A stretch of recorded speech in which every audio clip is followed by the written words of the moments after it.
fai aku ngelo kalmale sa mo shu wa tulu o kako po kalamale na kalgo ngi kako ali lungal kako Facebook amen hallelujah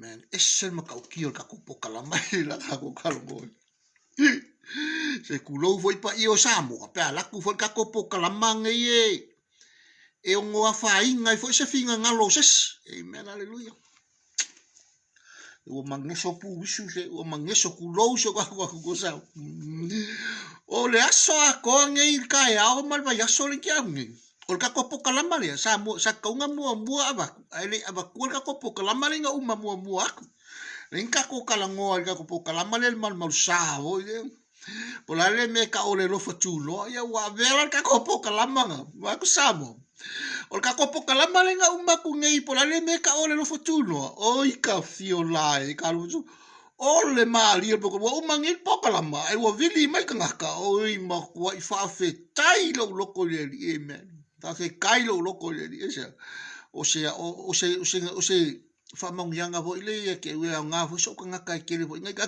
ba au me ko fia ko loko si o ka ka mangingo mai ngai me fa sa be lu ku vai lu vo amen la lu so ya wa ye samo o ke fa mo ya we ya ke o ko amen ke fa mo ya ke o ko o inga nga ile u kama le ko fa fe ku nga ile u pole tu amen le ta lo fa ma soi tu nganga ya ta lo fa fo ya tu pi vau ya mo li calling it na amen le bresalo ya o lo fo foila mo ma fo ile a wala me wala linga tolo ka ko pokalama le the reason why I postpone this program and skip over and bring you that program about the grace of God because I was trying to look in some ways nga upa ba ai ni upu fo I se ka fa makala ila fa se ku nga ke lo pokalama le dela ka ngo I ka ko amen o le ngale lai lungal ka ko Facebook amen hallelujah le au ku ka ko pokalama amen au ku ka ko pokalama amen ngai la ko ya ulungal fo se wala shakil ka ko Facebook a faila wa ki kilo ka ko Facebook amen hallelujah ole o ngale la wa ko ngai ka ko pokalama ka ko ke baba ai el ka ko pokalama amen hallelujah amen ngai ka failo ko le lo ke kala ngoa ko ya ki o ko amen hallelujah o ngai o me ka o fa masingo amen fa masingo amen ngai lungal ka ko Facebook amen e fa masino le tangata le malo le tua le tangata e le ko le malo le tua amen so sa mo so le ol pokalamang yo ke mga ko amali e mai lo fa fo sa mo amen hallelujah na fa sima aki la ki el pokalamang amen e kele fo ila ba en al pokalamang o le faces ol pokalamang ma ka ale la ko mo fai fa pupu o ka fa uma inga ye mo fai nga fa malamala mai nga fo ka ko amen o le kele yo au ku e fai e le pokalamang ngai ai kalu wayo nga o au le ko ngol malo le ku ma o ko fo inga ngo fo mai nga le wa makaka ko malama o le ka ke ko ngol malo le ku ka ko la le ko ngol malo le ku o le view la le al malo le ku por fa nga wo le ku men e wingal me ka o fa masingo amen hallelujah o le fa masingo amen hallelujah praise the Lord why o mau mangai kongol kuspa ia e kongeki umal makau pule amen o le famasingo ora ke kalango po ia ke oko o le famasingo o le kangaka e fa ale nganga o le menga mau mai lo nga power nga ke famasingo le la lorangi amen hallelujah praise the Lord hallelujah sa lo so ku ka ko pokala mai ko ale la ko ka milo mai ko ka fa amen amen o le mele o ke kala ngoa ko sa mo ki o le sile me makwa I feki la e fa se ko ku ngale me ka upule o le kusi o lo lima amen o lo fa masingo ai fai kau kuspa ia o le kele o kala Yesu e winga I ka ngakala ko ki fa masingo inga Yesu amen ko fa malama mai Yesu I ka ngaka o ka ngaka yele o ka ko I ka ngaka Israel fa malama Yesu I ka ngaka yukaya amen Amen. Ele ola kongi fa masingo. Amen. Ke kali kongo la ukala le wa le wa makange nga susulu waku le upu. Le wa makange wa ngai ko ke mala me si va ngol maka upu falka. Wal waku ngira maka upu ko ngeki mala maka upu. Ke kali kongo la ukala nga pipi nga ko ngeki ya ka ko mala pum. E pero lo keki le alu lo vai. E lo la iel mela ye e bo connect le upu le. Amen. Ke kali kongo la ukala le ke kio. Ai fai kau umanga maule kau kala Yesu ko konguli. Ele kusio falinga o le kusio pa ia. Ai mese ma kai o fai evalie fa ma kai o luka i ange ma ke ma le ko luka mio. Ele ai ma se maunga ka o mai kongunga o ka o mai ia ke oe. Pe fa ma mla mesu. O lai kala ngo mai Yesu. Awala wanga i e fa masingo. Awang e ke fa masingo. O le purpose a ko Yesu la i kongu le maunga. So skangaka ele malama pe o io se fa masingo. Ele ka kongu fa masingo i skangaka. Lalu aisha. Sa mola nga o mele kup. O le kele o kangaka e ko anga kele fa masingo. Obviously. O fea nga ke o mai ele pawa e ke fa masingo. Amen. O fea. Amen. Langa ele mafuanga le kau kala Yesu ka ngaka yuka ya. Amen. Hallelujah. Ale foi kala ngo Yesu lang auso. Amen. Hallelujah. Olea. Ola kala Yesu fe lang auso. E ui ngo laile la lo langi oko. Aile oko en ka ngaka lo langi. Amen. Hallelujah. Praise the Lord. Talofa. Peniata. Nalo se fu. Ole lau kama faye. E oko aku le moe o kako makau. Inga ia ko a leila wai. Po le a kongu ala wingal kala Yesu. Amen. Al me kongu foi lang kau kala Yesu ya peken. Ila makanga la wai ngo felo Yesu peken. Amen. Ma kual fai nga fai wa voi la wali. O kolu po kolu o ao kogi lo pengala lo lesai. Amen. A ke wa laku Yesu la fai wa la wali. Mala awa kula Yesu ya peken. Kongi la penga ngai ole, kongi ole lo lokola. Amen. Fa melon fa kalanga pekin. Ya la kongi. Yesu a o lau fekta lainga. Ya la kongi lo penga. Kongi lo. La menga mo nga kongi lo penga. Alla wo ngoko ma ba aka ngaka wo mori. Le masai sai lo penga wat. Fu e ku kumu wa aka ngaka men mo. Okkal mo kwa kele. Amen. Hallelujah. Amen. Praise the Lord. Amen. Hallelujah. Ola la meu wo fai wa. Ya ku ulo mal fai nga fai. Ai bulbuli lo ya pekelu mo gosu. Amen. Mo ka se ya Yesu. Ole melo ke manga o ka ai o e samo. Ole kai mirenga fero wa e Yesu makal ngoi ka ngaka ma fai finga ngalo longa ma. Ele o se sa kawa Yesu le kawa.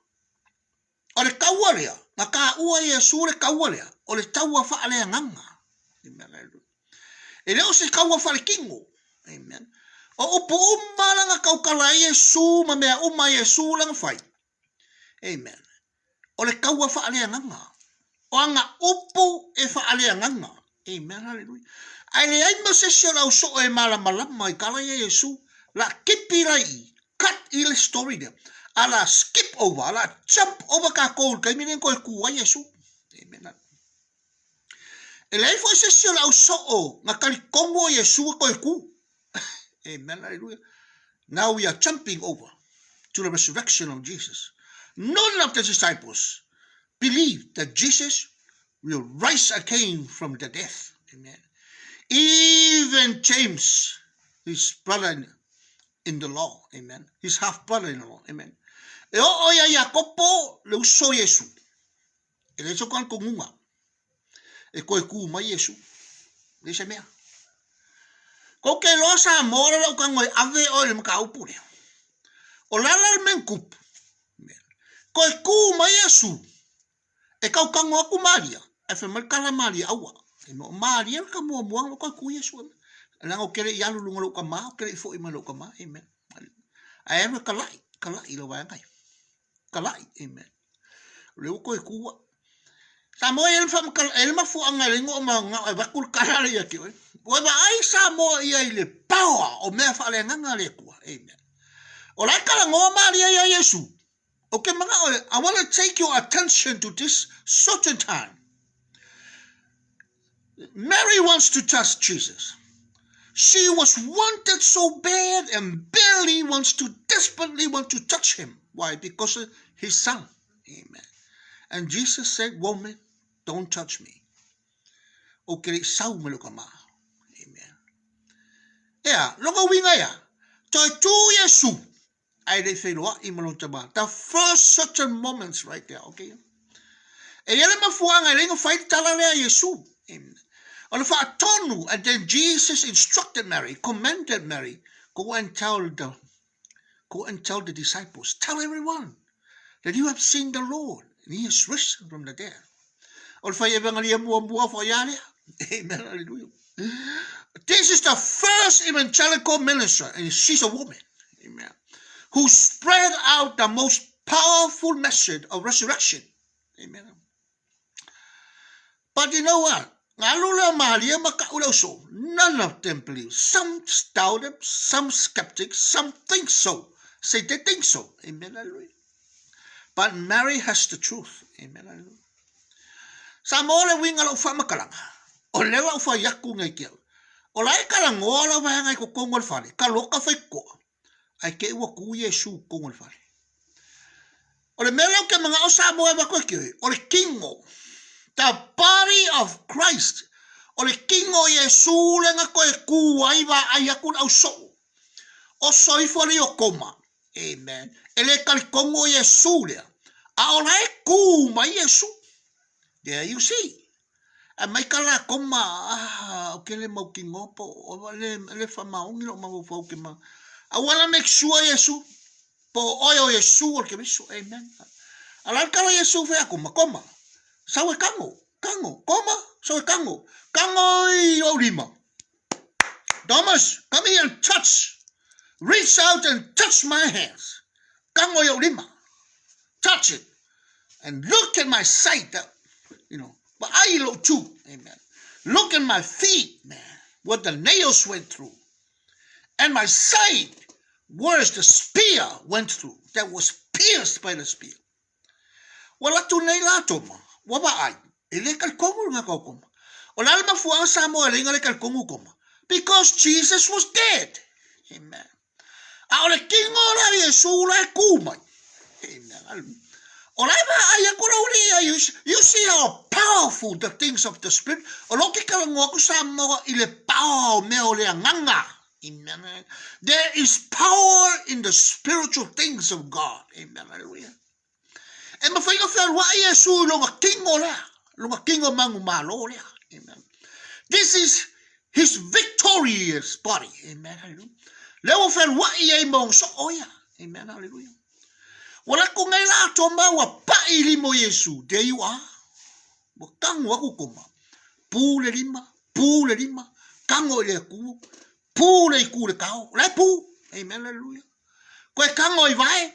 Lai pu. There's hole in Jesus' feet, holes in his hands, holes in the side. Spear was pierced by the spear. Amen. Hallelujah.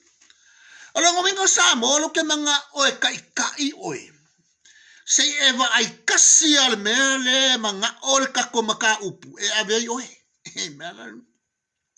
Ora kalala Yesu faya koma.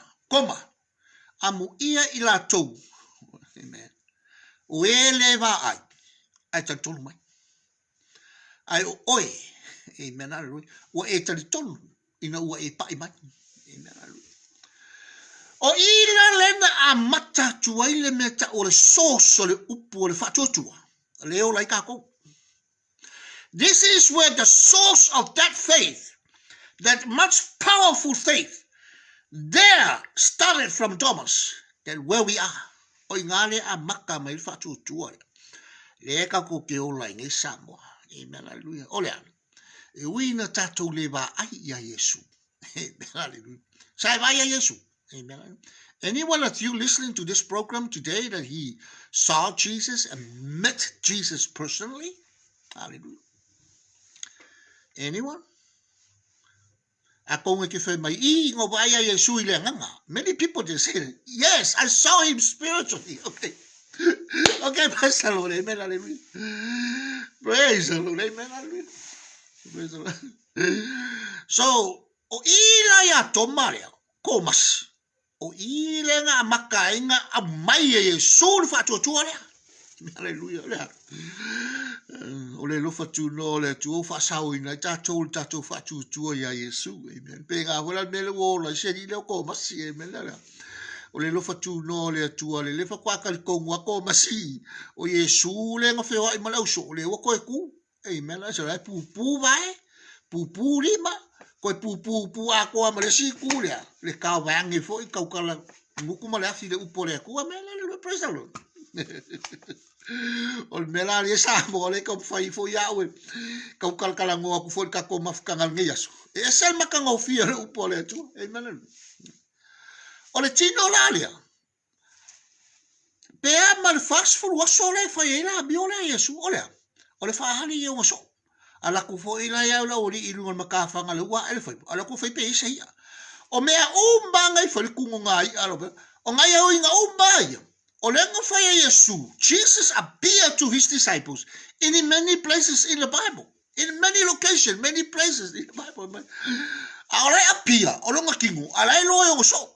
Amen. Ko ako so ka kango. Ora ka ko yung kingo. Okay. You see, church, how much powerful. Amen. O Yesu. Asya. O lo ke mga o abakule proof la yaki o. Suli. Ile power ke le mol kangaka. E o la fa ale nga. Amen. I just want to lead you to take yourself and take your attention how much powerful of that spiritual being, amen. If you had that,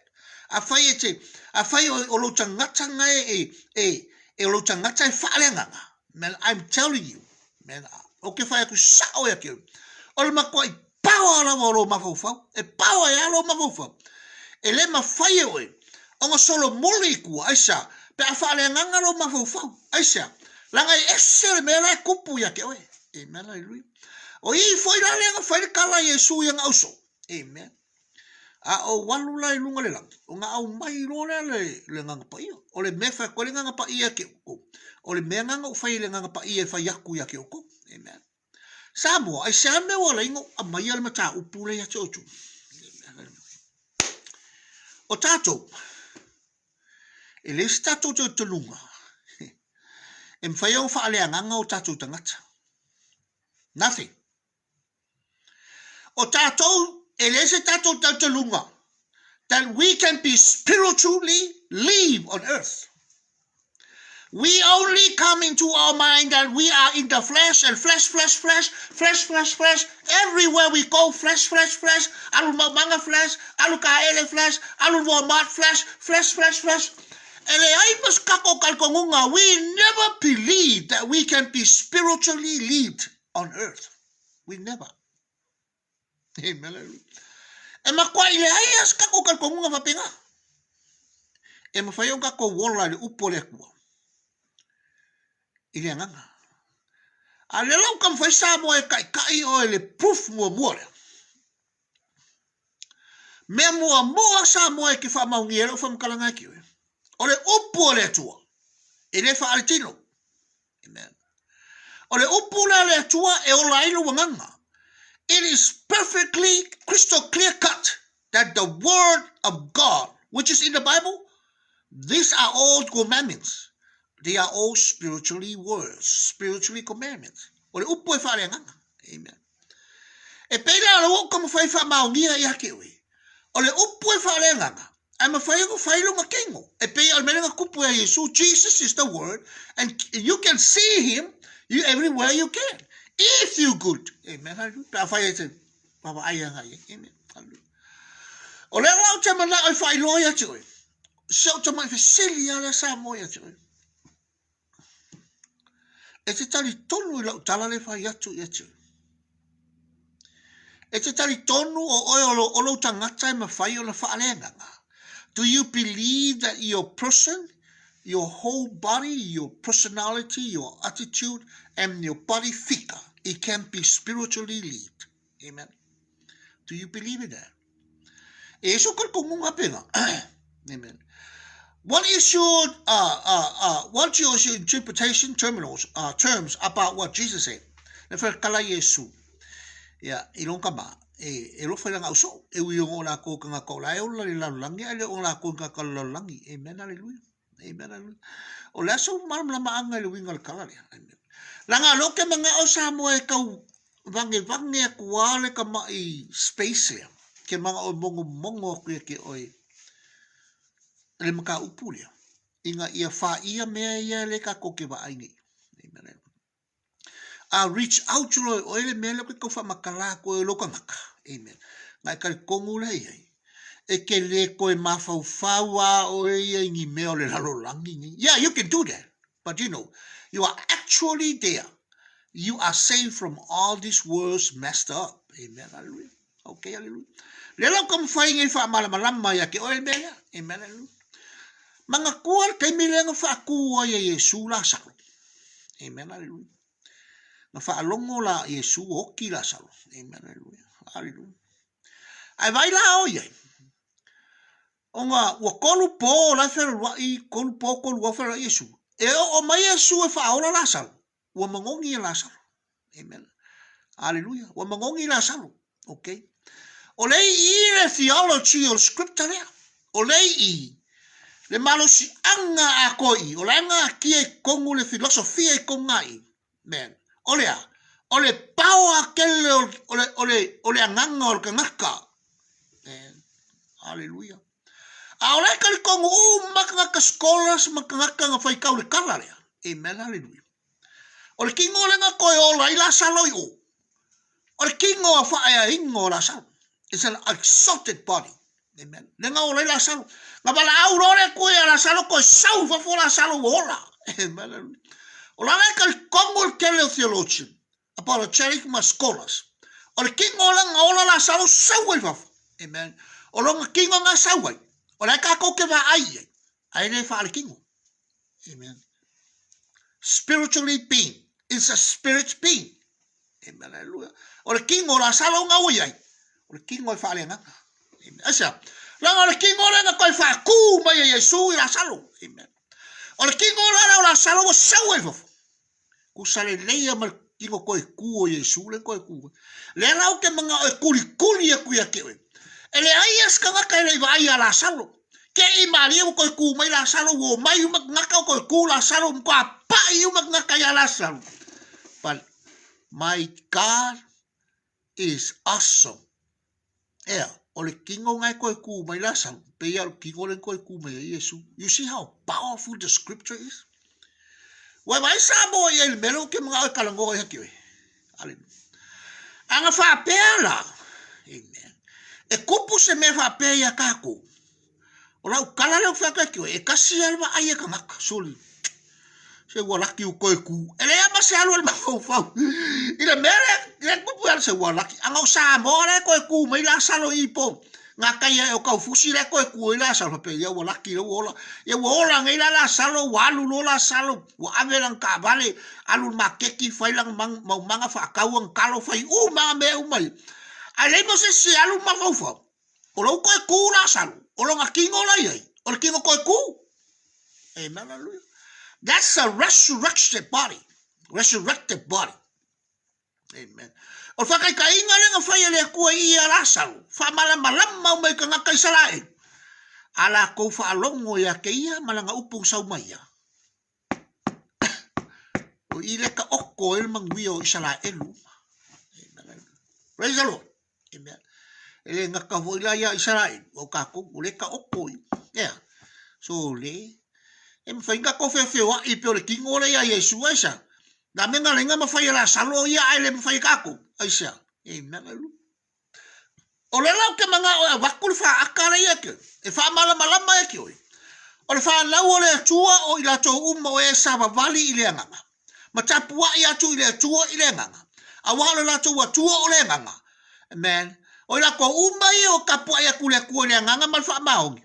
e le ingi kingo, e uinga whaila ko kingo, e leo la kou ka ngakalo langi. They are all kingdom spirit beings. O ilato wala to talia Yesu. Amen. Hallelujah. Hallelujah. E ke mga osifa mauhi. O ilato ele on tangato laulangi. Ya. O lo to mai mo mai fu tatu proclama lesson. A whainaua a tōti no le tama inga. Ile upo le atua. Wa e mantua fo inaua e tonu malu. Ile ois ngaka le laulangi. No way. Amen. E ui anga saula salo I fafo alu aku maria opo mai la salo aya. Le wo fa ku sa o e kioko. Mo feiro ile kingo maria la le yoki. Mal kingo la salo no ko ku. Amen. Hallelujah. So le mera le fa ilo le ke manga fa ilo ke usa samo. Wa ba ai o ia ile mele ka mai le upo le ku. Amen. Hallelujah. Walu ai Yesu walu le lokko le makau. Fa ku la salo. Amen. Inga ia mai la salo foi fa kai inga oe. A foi ke fa maongi la mo mau o Yesu o le tua. Nga sau Yesu ke kalia Yesu ma fa tu le ngaluenga Yesu le fa. E toi tu lo wanganga. E te mawhai na wha aola lo nganga pe kalia Yesu. E ola lo wanganga lea. Amen, hallelujah. O na ave ailo o e matangata wha lea nganga. A living soul. Amen. A wha pēra sa e ola mai, le tatu mta upuna sa e ola mai le lofa tu noa te le losa tua. Amen. O le lofa tu noa le tua le tai ai oe.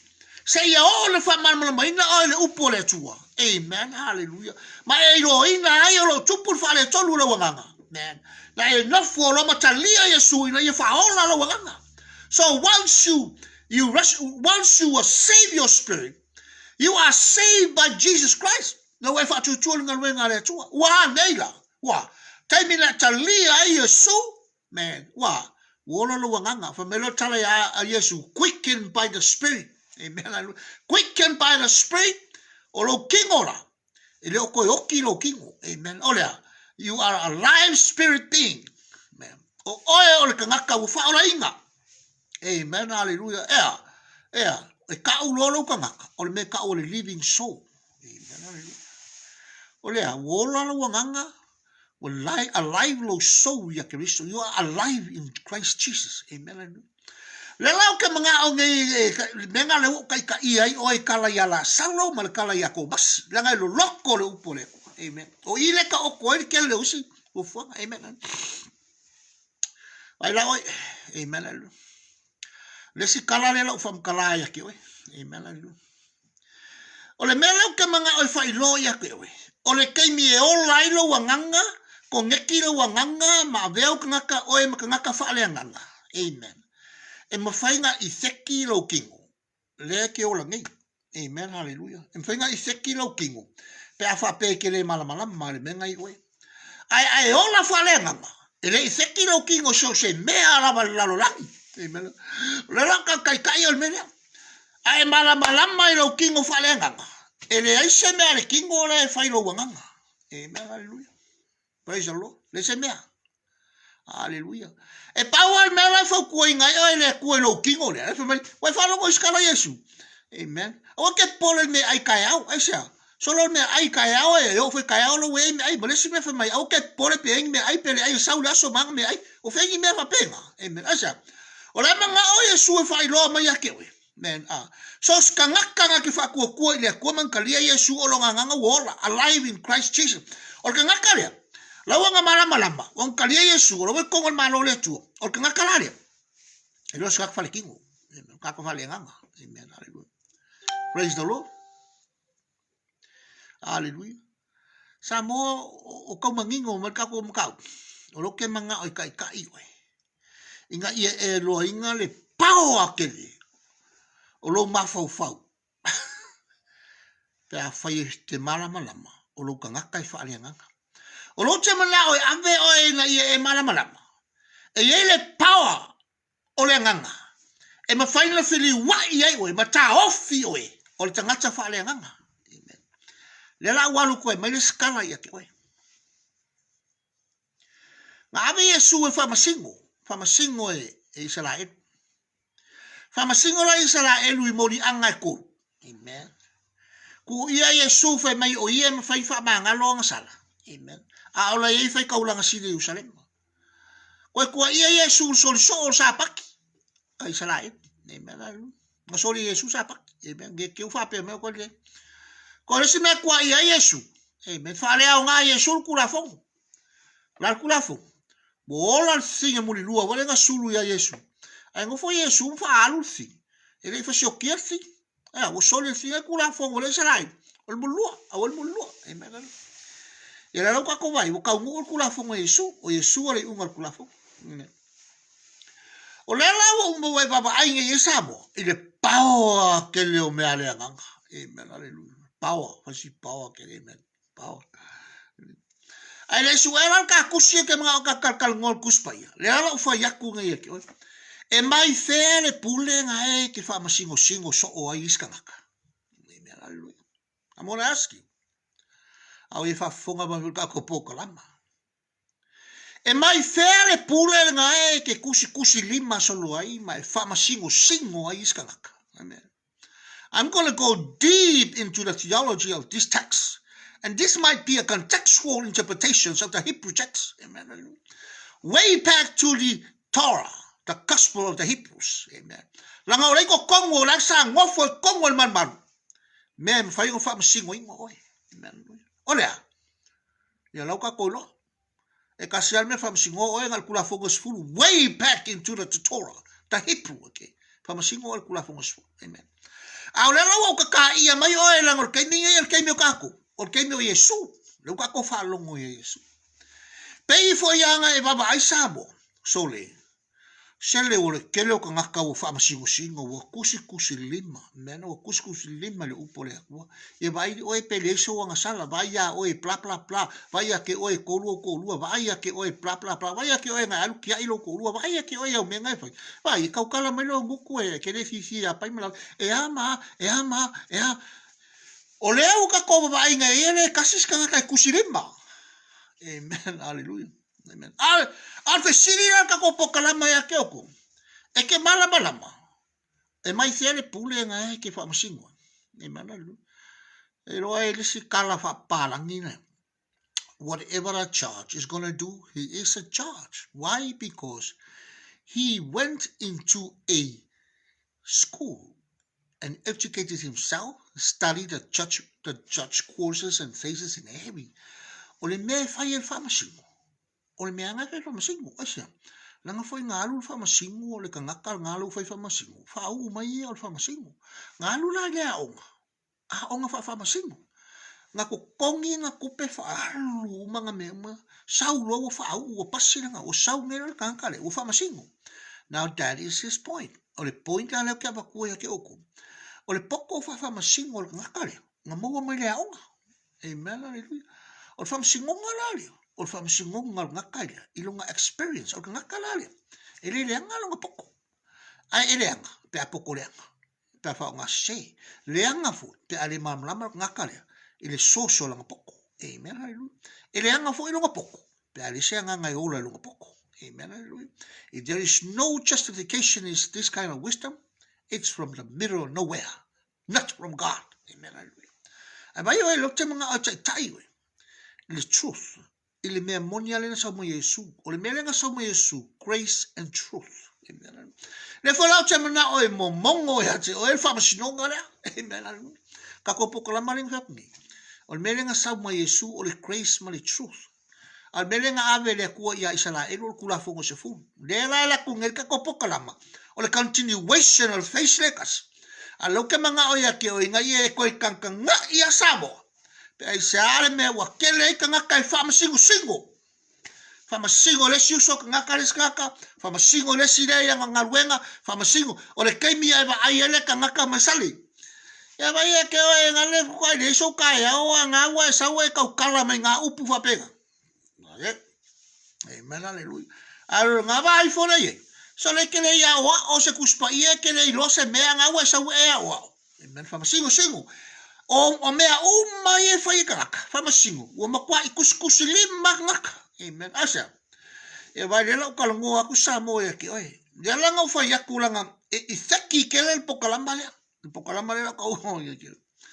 O le wa kele ka ka o fe o ki fa masingo singo so. Fa masingo les ka ka les ka. Ai le se mesa se les ka. E fai e sili aku nga kele ka o fe o ki e innocent. Ka lo se se o fa masingo les ka. Lo ka ka la fe ola. Ma fai la ko melenga. Amen. E kele ka ka le anga o la fe ola. Ai kele ka innocent o fe o ki esa. Ile se o fa masingo nga. Ale la lulangi le yengi. Amen. Pele ole me e fa nga le ka la Yesu nga sa Yesu e oki mal kula fa. Esa. A fai se fa masingo nga le ska ka. O ngola fa masingo nga vole fie poko. Amen. Ale. Enga ngo fole ma fanga nga pele ole me e nga ole ka la Yesu nga le nga oki Yesu kula fa. Aja. Amen. Hallelujah. Aisa. Mo la ko e fa sioki. Amen. Ai le ka lia la ko Yesu ola e ola le lo fa tu no le tu. Amen. Le la sa mo ke mga kai we. Hello. Wa. O mai o ko mana ko fa fo o ka follow up mai ya o ka ko poka la mai me. Ale. Ale. Wa le la ka ko wo fe ka ko kusi. O le la ka la ngok samo. Me foi nga lo ke mga o nga ia susulu atu le mala malama o le ku. Amen. Hallelujah. O ke lo fa ya ko le se mala malama le ku e ke ko. Le ro ke mga fa yo yese mala malama le ku e ko ko. Asu sulu aku mala malama le ai ka ngole ko ngeki e mala malama nga. Pele ko ngeki wa ke fa ya ko ke. Asu sulu aku pong sanga ya o ko mala malama. Ele fa ko ngeki. Asu sulu aku mala malama nga ya ke ko fa si mala malama wa pe. El wakol mama lama le pipi il mama lama nga ke vai por purusira le alu lo vai. Hallelujah. Esa. Langa ole sau kong al kuspa ia. E sanga fa msingos ngaka. E kele mala lama po ai oi. Praise the Lord. Le la ka sau ko sa mo. Ole upumongi man fa mau. E sanga fa msingos ngaka. Ai kele mala lama who you are. What you are. Amen. Hallelujah. Esa. E makua ile fa kanga inga ko me ngala ka ukala mai kala Yesu esa. E kele me ora kupu ya. Ora kikia o le kokol ngaka nga ngolo le mala lama. Amen. Hallelujah. Langa ole maka upu le. Oki ai kele Israel. Ole. Se fa msingonga. Amen. Asa kula fongo se fulu. Ea. Kele ko komsa. Ea. Se umma me umma. Amen. Oki a kolkelo ngaka. Kele ka innocent. Amen. Hallelujah. Me voy a ganar suya le cor fengen o se ai u mal me fengen kwaila. Amen. Hallelujah. Praise the Lord. Hallelujah. Le ro ko foi sa mo fa bakul ka ko poka la maria ke ko ile mafu anga sa o ale nga fa Yesu ya Paulo. Amen. Hallelujah. Fa wautara ingol ta upule fa tanga. Amen. Paulo. Amen. Hallelujah. Aisha. Le sau kongo ya Paulo ka kom ka upu. Le la ka ko kalkala ngoa ngi. Amen. Hallelujah. Me foi la lo ke manga o Samu a fai ke mala malama ngi. Amen. O le fa na o le atua e fa masingo inga la lang. Amen. Hallelujah. Me foi na Samu a mai el maka upu ngi. Amen. Hallelujah. E kele ka nga ka o fa masingo. E lo mama lama po ai la ko. Nga pa wan me la ya la ko o nga ka o va il me se o ka nga fa nga ka le fa sao. Amen. Hallelujah. Apa se lo pole tu. Amen. Le no fa con wo singole no fa so ora nga mi ora. Ale mamlama. Poe nga kala. La fa ilang kala le mamlam vo yai. So se fa ma singola pe ngo ba ko fa kai nga ke. E mamlama po ai. Fe sa wai po ai. O la nga relationship ma les foi fa ma singo. Amen. Wa lo ke mga osa mo e kasio scripture leng opikia mai ko kuspa ia. O la ka okko sing ngalo le ku. Our scripture o Marcus pa ye ke fiu su SMS ser ka upule never asa langa ai alu foi ke ka ule scripture ngala ka Marcus fa ma single fa nga wale kwa de la lang. Amen. Amen. Hallelujah. E fa ma single fa nga wale kwa de la lang. Amen. Hallelujah. Hallelujah. A faila wale ufa kat fa pu a faila we fa longo mai lo fa ya chol fa la wale tu fa ma single la lang ya. O solo malis o wa o la tali imala finyo le tu a makalo vo la malanga ye fa masingonga. Amen. Alfesit o fel malo sa welo fa masingo. Amen. O lo le wo mana o sa mo fa mamla ya te o ele mele te ma fulo ta ia so se fa masino fa na wole tu e mala malama o le ko kongo le malo. Amen. O le ko malo o lo pu moni ala tau tala Yesu. Amen. O fa masinonga o me to tino ala na fa nau malona malo. Amen. Hallelujah. Aisa. Langa o mea umala langi ngai. Whamasino inga le kalesia le tua. O le malo le tua. Amen. Hallelujah. A whai au te tau tala atu nei a te o tau. Wa o le whamasino. Ia. O ngā kongua le koe whalongo longo ngai. O kou la pokalama. Kau kere koe whalongo longo la pokalama. Aisa. Soli. Kau kia le akale o kaliso. Soli malika o i o le whamasino. Aisa. Lack of knowledge. O lai whale kingo lo knowledge. O lo waka mai e whale kingo. Amen. Hallelujah. A o lai ke whamasingo singo kangaka. E kere lopo aiwe. A o whea lake ai. O lai mafuanga wa e whamasingo singo e fukangaka.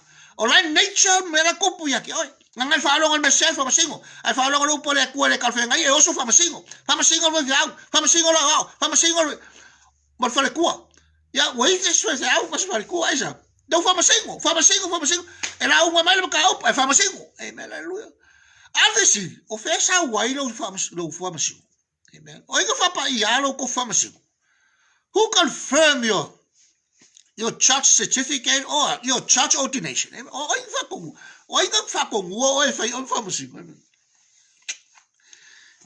Ya kako wa aila sa mo e lau kalere i. Markus pa ia kau kalari Yesu fa me okay. Fa mai okay como fa ia se lo pokola el makalous. Ai que le fasila au el makalous. O le fasik. O ai lai fa ia kual kalanga i au fasila au. O Yesu. O le famasingo al malo le ku. Amen. Hallelujah. O lo winga lo fama kalanga. O le kau kala el famasingo al malo le ku Yesu.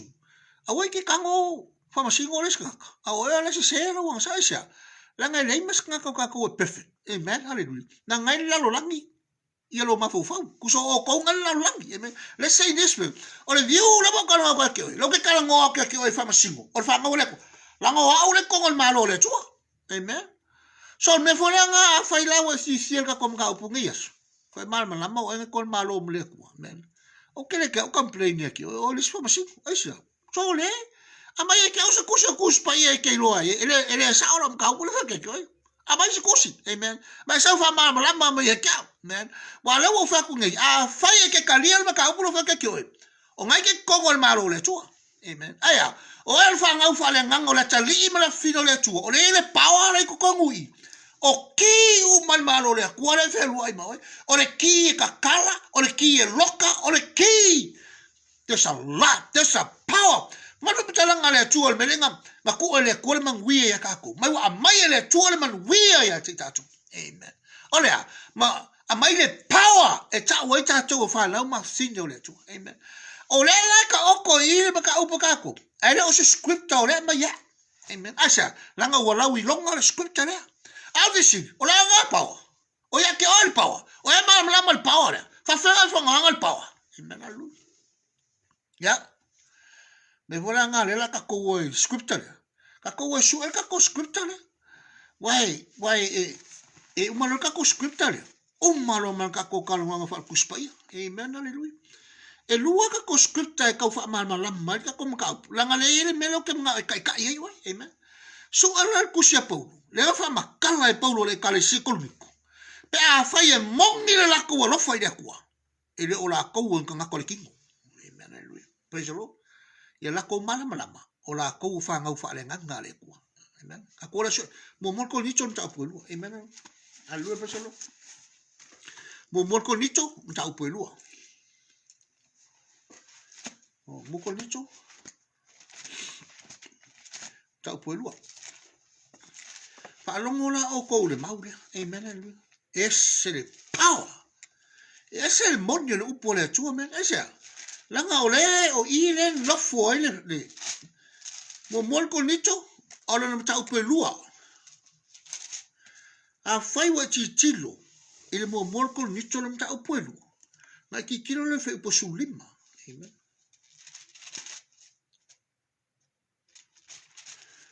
Le fe po sulima. Baba ai kongo le fe po sufa. Amen. O ke mga oi amakal ka foi kau. Il fe po sukon. Amen. Inga ia la kwa ngofo le fa mamla mal fe po sulima. Amen. O le kala le Paulo fe korgiko. Amen. Aisha. O le kala ka korgiko. Ele o mala ke lo ngaka. O la ko ngaka o la ko ngol malo le ko.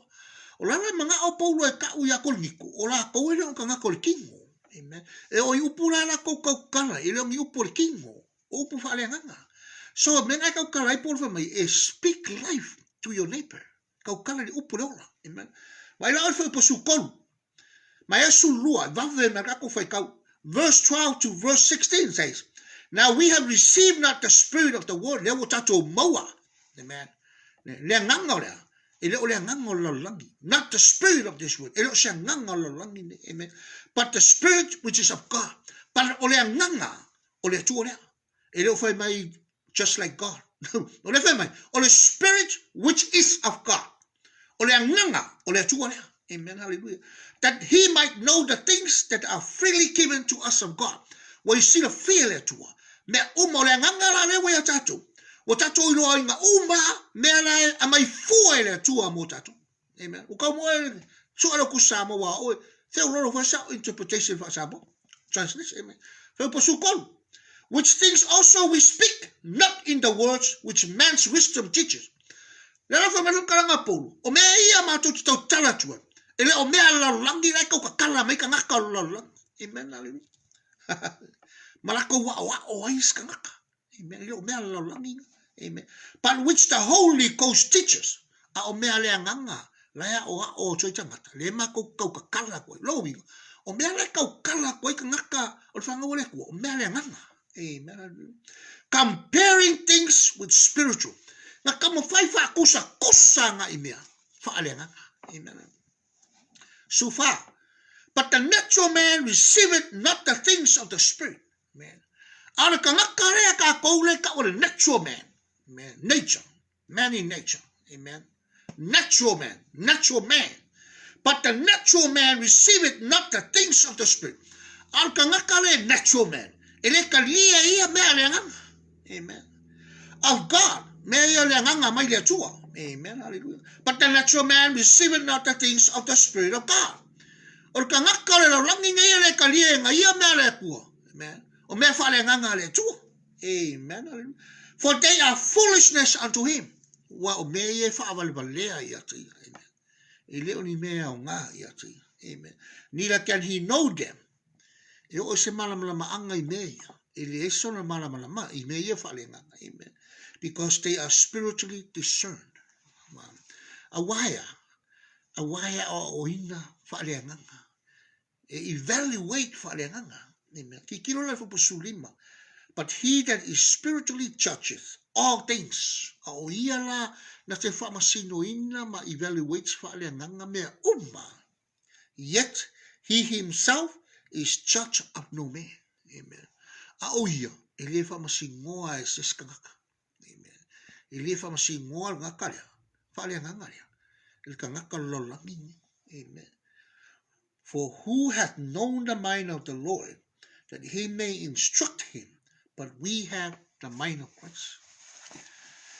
O le whai upura lea suluongo, o le ka oko e le whako o le ka konga luenga lea, ka koma ka upu ngai, I wa waise ta siwa nei loa le mawhau le tua. Au I tatou umalawa o te tono le malo le tua, wa ia te tatou le mawhau o Yesu Kiristo. O le melena, lai whai mai el tūspa ia, e te tau ona, you need to change your mind. E te tau ona sui lo mawhau.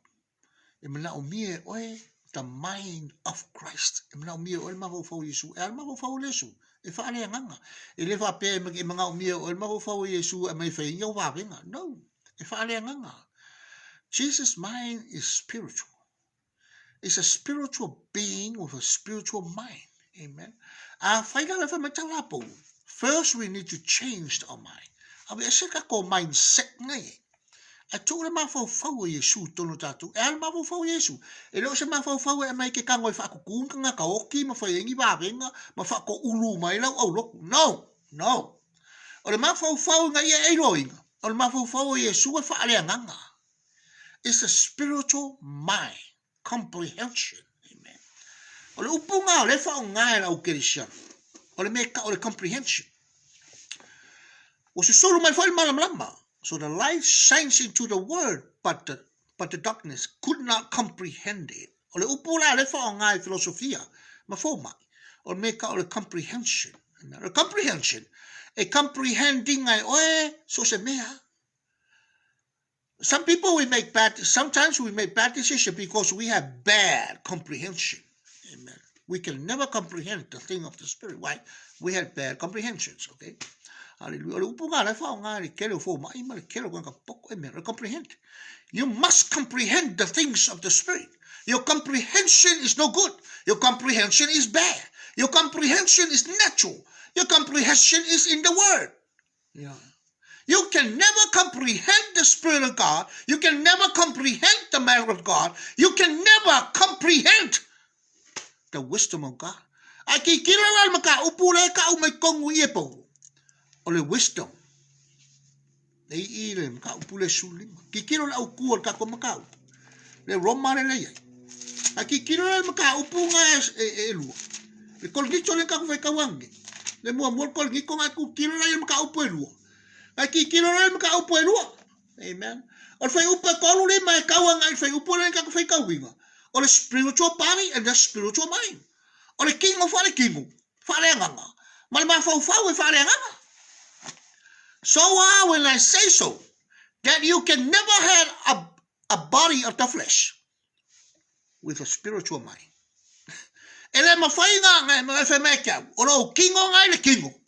Olo nganga falenganga. No, that's a mistake. That's a mistake. No. You need to know that you have a body, spiritual body being, and a spiritual being soul. Amen. Hallelujah. Spiritual. Amen. Alive in Christ. Amen. Hallelujah. Ola la utata fai tau nel tusi. Ola tangata faleanganga le mafau faleanganga lo na olanga faleanganga e te tonu le malo le tu e faleanganga. Amen. E mafai le tangata le fa masino le tangata lalangi. Amen. Hallelujah. Praise the Lord. Amen. Ira lera wa utafa atu ne yetu. Amen. Ya lera. Amen. Hallelujah. E mafai ka ngakale al fa nga wole tu. Le fa le nganga le tali tolu lo ngaka fa le nganga. O le ko kongo le malo le ku ko ka po ile ku fa le fa masingo ngaka o le lalangi nge. Ya. O ka ngaka le fa le kingo le mafau. Ko fa le kingo le nganga o le oki o le nganga. Oki mo me. E fa masingo. Amen. So ska ngaka fo la fa nga wole ku o le malama ngake fa masingo me al lalangi. Ya, next point. Ngakele songo fa masingo afol ka ngakal fa nga wole tu. Amen. He understands very well when he looks at that person. He knows the spiritual being of God too. He knows the charges of the kingdom of God. E lo fo fa nga wole ku. Man le fa nga wole ku. Ele fa masingo fa nga wole ku, fa nga wole ku. Wa malama le leia fa nga wole ku, fa nga wole. Acha. Pero me foi le ka fa ka ko po kalama inga ia.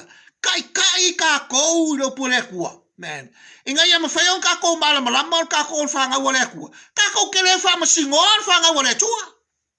Amen. Ka ko ke fa masingo le la lulangi. So we are becoming to Christ. Alive our souls in the Spirit of God. Saved by faith through grace in Jesus Christ. And then we know who we are. And then we know our brothers and sisters. And we can never judge our brothers and our sisters. Why? We understand it very well. And we can never judge each other. Amen. I say, do you have a godly knowledge of the kingdom of God like that to you? O yes, malama yang mapenga ki o malama ni melo ke kalangoa ko isamo. Ele fa masingo inga fa nga wole tua fa na wole tua. E fa masino fa na wole tua le la lolangi. Amen. Hallelujah. Fa masino. Amen.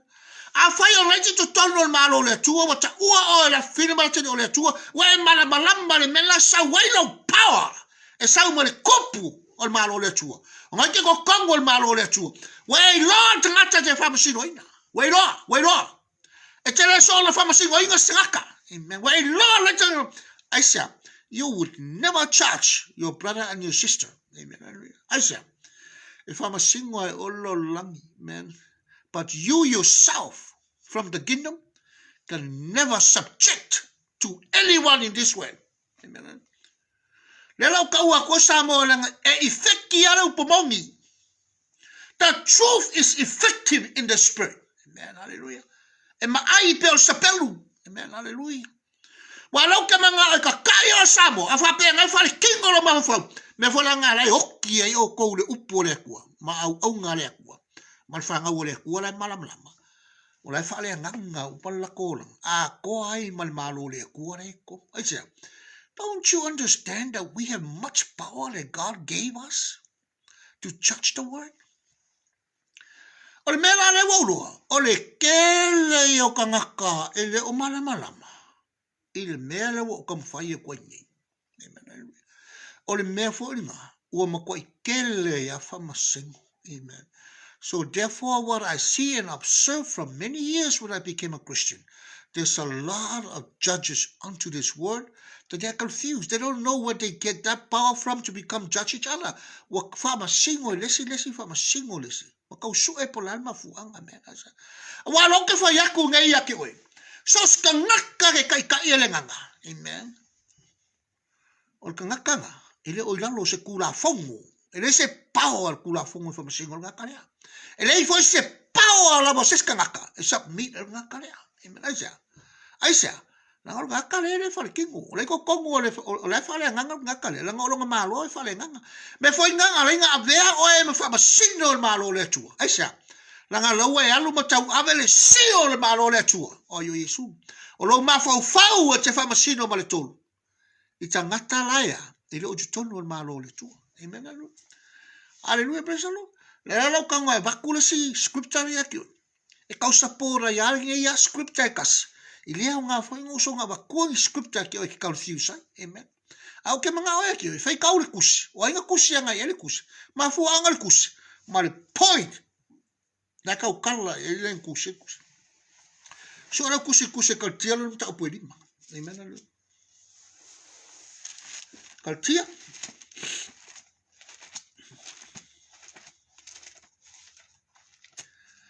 Okay. Kusi la kaltia.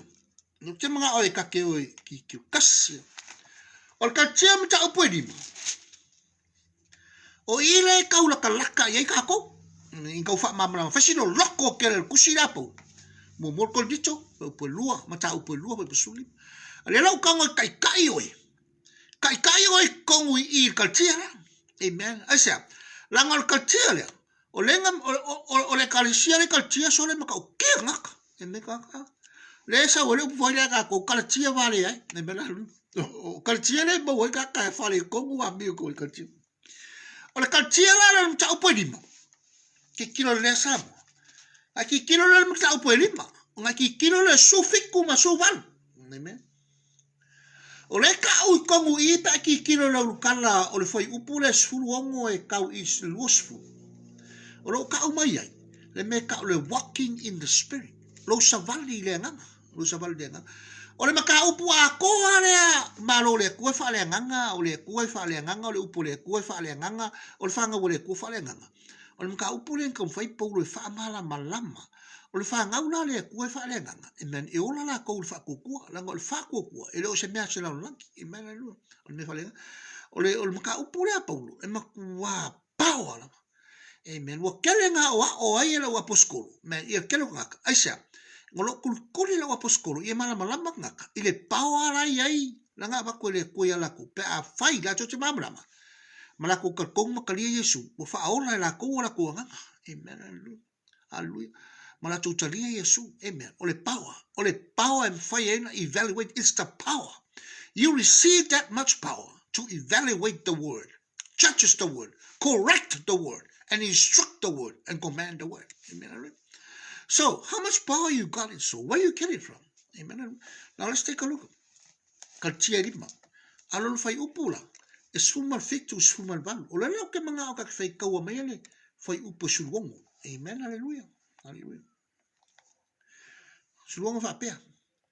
This I say then, walk in the spirit. Amen. Malkusa Paulo. Melo fa yako yakioko. Savali nganga. Amen. It's very easy. I say there's a reason why I say that. That's what Paul said. And he shall not fulfill the lust of the flesh. I want you to fire pelia. Yeah. No to now or chino. To now or chino. Okay. Let's keep reading. Okay. For the flesh lusted against the spirit. Famaya, ya le ala o ka o mai pulu mai. Famaya, o le kingoya. Maia, e mo e mea lenga. Ole kingo e mo, lusted, lusted against the spirit. Yeah. Maia lusted, maia, e against the king of spirit. E lusted. Mea, ngai envy. Yeah. E kele me mo e mea lenga. Koe against mea lenga. Men koe le fisi mea lenga. Ale me kala pulu ngai. You see what why is it? Ola le fisi ngai la fafia. E leo mara malamba ka kala o kingo. Le power kele o mea lenga. Mea lenga ka kole pulu. Amen. And the spirit against the flesh. Alo kau mai. O le nganga foi lewa. Ke aku le kingo. Me foi lenga le kau kalai pulu samo. E se mea le kingo. E se mea lenga. Awol palu fa sa pasuia. Amen. Awol palu fa sa pasuia. Amen. E palu fa sa pasuia oi. Oki oi. Amen. Li suava oi. Amen. Ki kilo la oi. Amen. O le kemi fa lenga ngai oi fa lenga kalo. Amen. O au kala o lo fa longo o lo pula me ki fai fa lenga. Ni me fa le kingo. Amen. Amen. Pick up lo ese me fa le kingo. Li suava oi. I'll take you to this. And these are contrary, the one to the other. Man, from Sufi, come on. Against the flesh, and these are contrary, the one to the other. Maya, contrary. Maya. Ya makanga faale. E kupu faale kong contrary maya against this. Amen. Hallelujah. So that he cannot do the things that he would. Maya ole against this the king of the spirit. E awangi fire menga ka ngai fire. Amen. Ya wa kau kal kongulai. Le mo fai lo mai kon kuspai. Against the spirit nga in the flesh. Awangi fire menga ke fe mai ongi fai. Ola le fire ha fa fia. Ya piral mele wa ki kilo ni sam. Amen. Hallelujah. Lele wo va inge kemi o le longa pola me sa ola ye kako e mena lu ola me sa o ka ngai kako o le longa pe ka mo fai me le pe le ka mo fai me o pa lu fa sa pa su ya ko me e mena lu praise the Lord.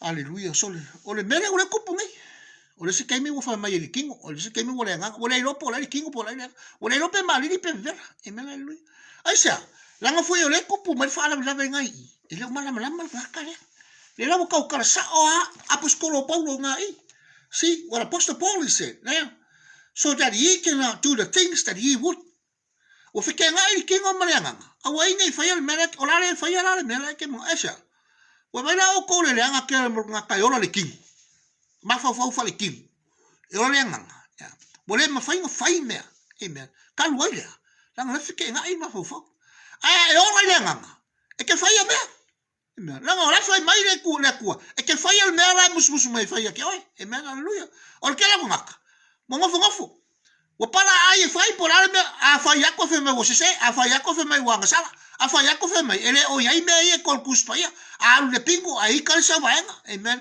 ai ma lo le pingo ngale ko ngelo su wa fi fi frente ai le lo fe ai ma lo le pingo e kali e mele ai kali e mele e ka o cross ko mai me ke la ngika amen fai mai lo e pla ai o va lo le oh my god e kele kai ya fai se celebration lo le amen ele ka o foi o mele e sa mo ka o le sa mo la mo mau nga fai se mele ora ke fa ka le ku sa mo nga e mo mau mai lo la u nga fai se mele ai mo mau mai ka o mai Israel lu mal para amen alu fai ka ora se ku le ale se ku le ale la fai ka o fai po su alu amen. But if ye be led of the Spirit, ye are not under the law. A whaina taita ina o tau lenanga. Ele o langa o tau o tūla whono. Amen. Ua wai wha longo lei. Hallelujah. Aisa. Wa mai o le pao a kele o mele o kakai wha lenanga. Amen. Now the works of the flesh are manifest, which are these: adultery, fornication, uncleanness, lasciviousness. Amen. O le lawa wha ali kingo mainga luenga lea. Kula whono. Amen. O lea. Ora muri lua, manga me mai o kingo. Amen. Hallelujah. Ale fai mai. Ai, submit lo sa, lo kanaka. Ma belo ka kam fale, kak fale nga. Ele a fia o me, the works of the law. The works of the law. Amen. Asa. E ka ula kula fongo le ngabe Israel, nga me fale kingo. Amen. E ke no le fenga e ola malo le ku papa ma o ye le kula fongo ku le ye sa kula fongo nga se kula fongo ka ko e men haleluya kula fongo ka ko ele se fu kula fongo ka ko commandment nga sa mo le isu ole la bichara amen alo fale kasi de kasi amen Le lao sa mo wo avea ngai oi le loko le maka upu le. Amen. Whalongo foi oi. Ya fa ya kulo kala le fa kai ke. Whalongo mai o ko ngai le oi ko kongo le malo le kua. Ele se pule ya kati pe fa msimo o ko. Amen. Ele subject kalis kangaka. Ele o malama po feme sa welo nga power. E evaluate le kangaka. Amen. O me foi ngai ka me foi ngai ko kala le upo le kua. We need to tell the world that we have the power to evaluate all their single speeches mentioning our God in our kingdom. Kako ke manga nga o so laulangi, te mai fela ko pule, la ko ke fama singo ai la kuare kako ke ifom ka kapua ai. Ai la ko ke le malama o le ko kongu o malo le kua. Now, a komuna o le hisiengi so o ko ye kiao. But I tell you, when I hear you say that to the word, mko yo fisia lava. Amen. Esa. Because what mo kingo, what mo kingo le lo kangaka. Amen. O le ko kongo el malo le kwa. Amen. Hallelujah. Hallelujah. E le ngi kia solo muli el malo le kwa. Ke le fainga alu lo langi ko solo no. Menga kal kongo lo kangaka mka upulo ke folfola inga. Amen.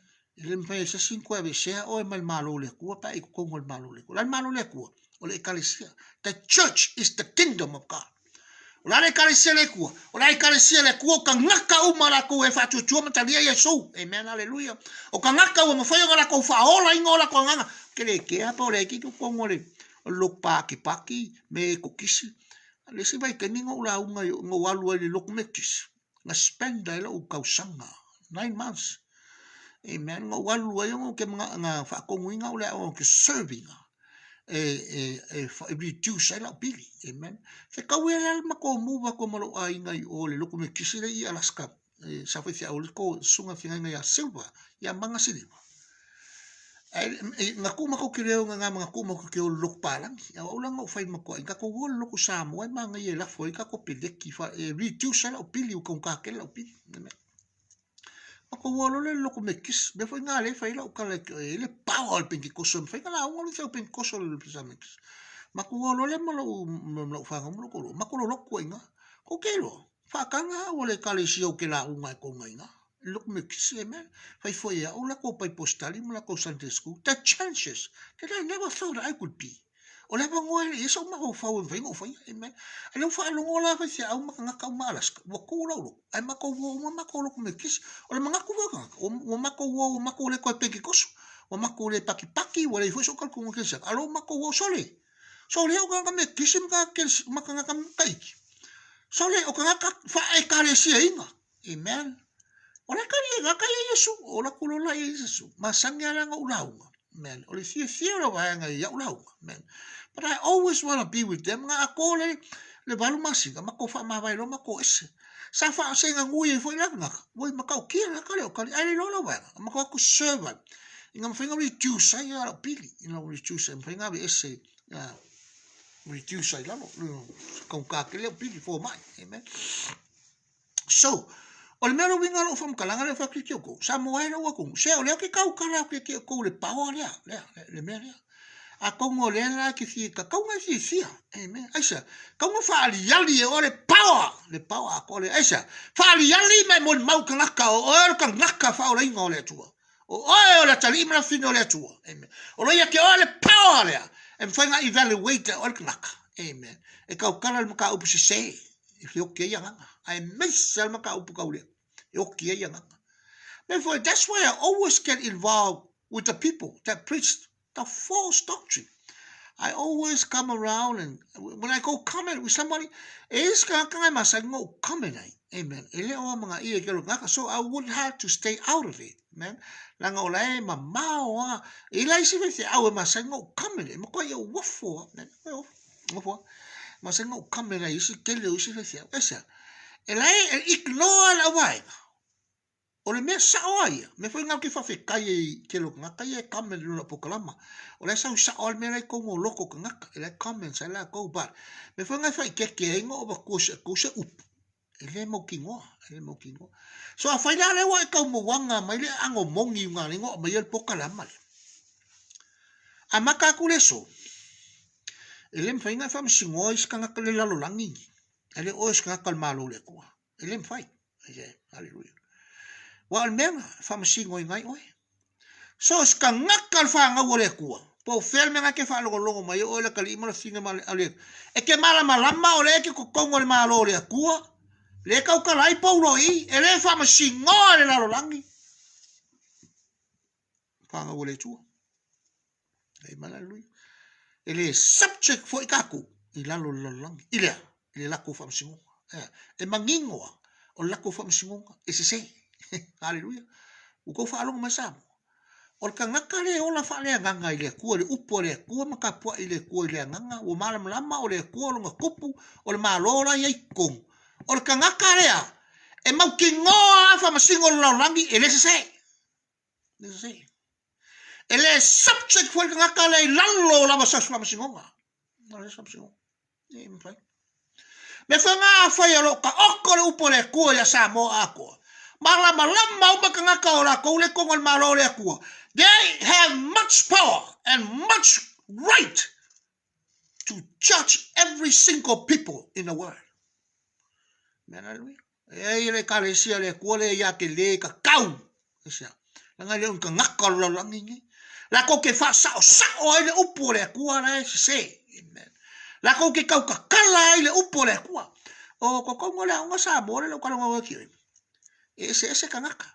O ka ko sa mo nga fa se awa e be ka ko fa nga fa se awa ale ang fa se awa ang fa se awa ang fa se awa fa mo se awa o pa palangi ese me ka o escolas fa o escolas ese me ka o theologians fa o theologians ese me ka o apologetics ese me ka o evangelical ese me ka o minister evangelical ese me ka o spiritual inner faith minister ese ko nga ese kele wala ulia o malo le so se me qualify ai oi e fa ola ngai sanga amen hallelujah au ka ko sa mo ngal fa awa amen me foi ngai le nga kele ia gifted el malo le ko le ka fili sa ngo ai sa mo amen ola la ngo la ya wa o I ko kongo o nga ses e create ai lo mafo to become a prophet o le prophet le ka ngo ko ele se prophet ele se perfect ka hole e ngo fuma ko ba balo ngisi me ma ko kali ngisi fali ngai o le prophet le ka ngo ke oko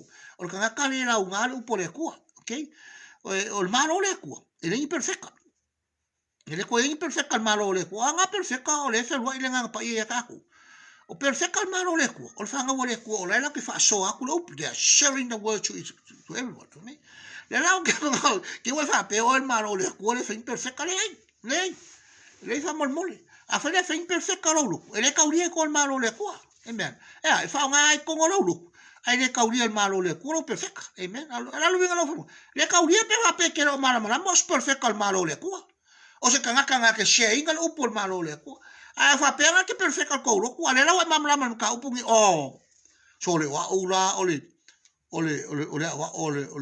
malo le ko ya tiklo ya sa ole el wakulo mka upula oh so le la ko ro ngai la o lo ka le yesu men o ula le o ka le imla fingo le ko o ula le la amakang le o fa masingo nga awor so fa ya lo fa masingo amen hallelujah aisha e kele fa masingo la ngale kele la o le fe wa I fa la o le tu amen e ka nga mam la mo po le ko ke wa fa masingo se es ka le e lo le al fa nga o le ko fa nga o le ko e le fa masingo fa nga o le ko fa nga o le ko e fa masingo fa nga o le ko le la langi o lo wingo o le la langi fa lo mayoko e lo kanaka hallelujah praise the lord o la le me ala fa masingo fa nga o le ko o ki apolo e le fa masingo fa nga o le ko le la langi me fa nga o kele nga se ya el kele nga amen hallelujah aisha e fa masingo ako le me ala fa I le fa le ko ai se I kai mai amen le ai le fa masingo la fa masingo ki apolo la ya ki mo fa un ki apolo o siringa nga mala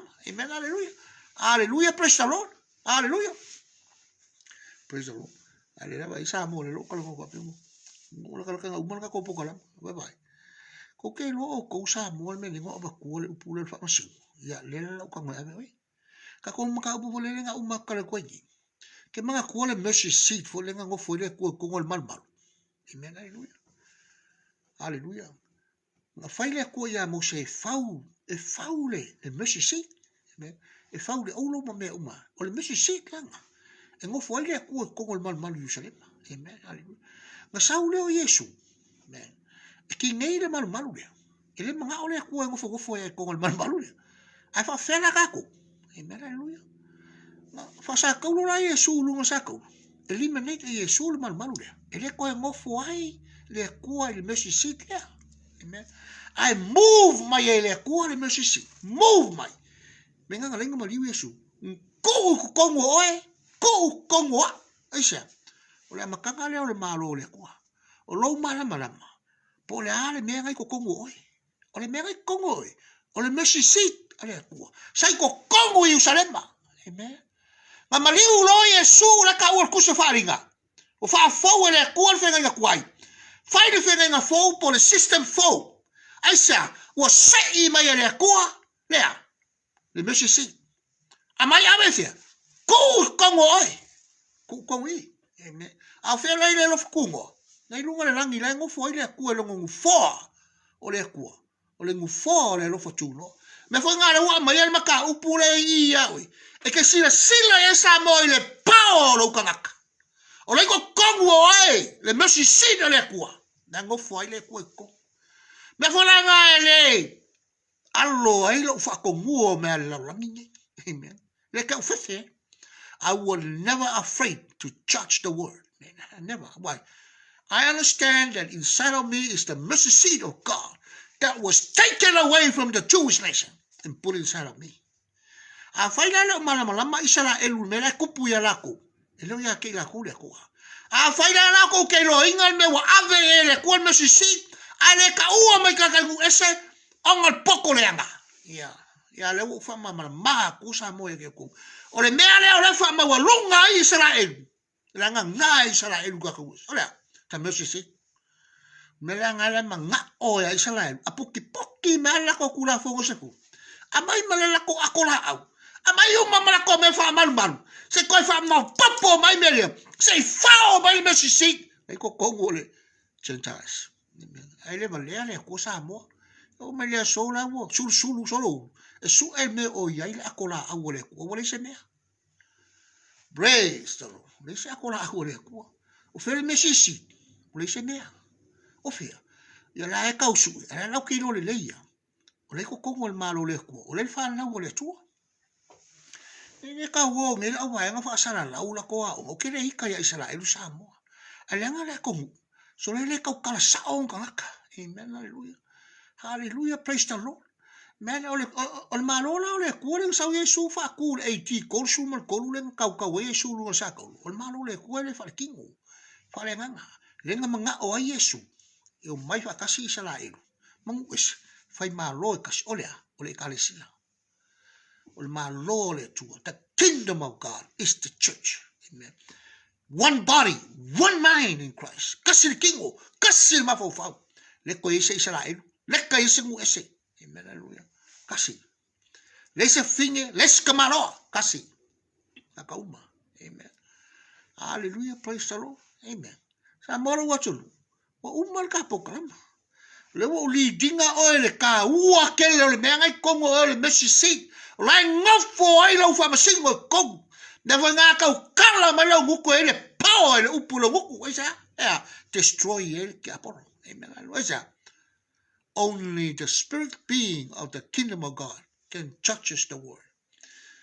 So do, and I am not subject to anyone of this world. Amen. Even the law. Amen. Praise the Lord. Amanguia le ko sa mo le papu fonga ka kom ka upul nge Yesu. Amen. Ye fie nei. Fie nei. Amen. O le mafu anganga le fai mai polo. Amen. Hallelujah. E fa masingo inga le kanga ka falenga me ale kingo amen aisa le ka ua ke le power le ngofo le ku kongu ka ko o le mercy seat amen hallelujah le mercy seat le ko le ia ka ko amen hallelujah le ngofo le ku kongu ka ko sa o kanga ka le fa masingo le la ile ka ko amen o Yesu o le fa o nga Yesu o ka ko muku mo ka ko mafofo le fa nga yo amen Amena fa mai kala Yesu o le aso o ko ke pole le kala o ke fai ko ya ke ko o ke whaiaku ia ke o kou le kala, ko ke kau ka kala ai lumo ka ngaka. Amen, hallelujah. Isn't that great? Hallelujah. Powerful speech. Amen. Aisa, o upo le nganga. Ile ma whai ka kai i le kingo o ngā ola i upo le nganga. Pea whai le whale nganga. Amen, hallelujah. Me hoi ngā lengo whai aku so olo wha makalanga le ko sam. A whai loa e ke silafia, ngai ke le kingo. La me ke le wha maulalo loloko. Wha mamalama. Wha mamalama i lo mafufau. A maka ku ngai. Amen, hallelujah. E le ia lo wha masingo ka ngaka. Ala i kei loa lo ka ngaka po fesa wai. O fesa wai lo paua. Ke wha masingo mai kusikusi lima ngaka. O fea. Samuel fea. Samuel fea kou whare. Kualam kuka. Amen. Samuel makai o kou ainga. Le palua wha sap sui mea kingo. Mea le ngaka. Amen. Me whenga le kau kala mai e su le roma na mtau poe mara. Amen. Hallelujah. Ya. O le mele sa wali ka ka le ngaka. Ele condemning. Ele se me wha sala ka ka le ngaka. Therefore, there is no condemnation to those who are walking the Spirit. Romans chapter 8. Ele se wha sala ya ki la ko oe sa wali le ngaka. Why don't you happy about it? La me ko kele fia i ngā mea mea kau kala mai Yesu. Ea, ele wha salas ka ngaka isa. Te ara judges. O le kare sia. O wha masingo. O le malo le kua. Amen, hallelujah. See that? See how grateful, how much power that we have. Malo le kua samo. Le se malo ki wha koina lo inga. Aisa. La ngau leo o kua tele ka ngaka ui kongo le malo le kua. O la kongo lo wha masingo inga la lang. Believe me. Ke leo ka ngaka le malo le kua le kau kala muku se wha masingo inga se ngaka. Aia, o lo wha masingo inga wha le ngaka. E le kua ila ko uma. O ea, fai i whanga o le kua. O lea, malo le tua. Hallelujah. Ke leo me wha masingo e le kua. E le laulangi, o le lako whai o ka ngaka o le malo le kua.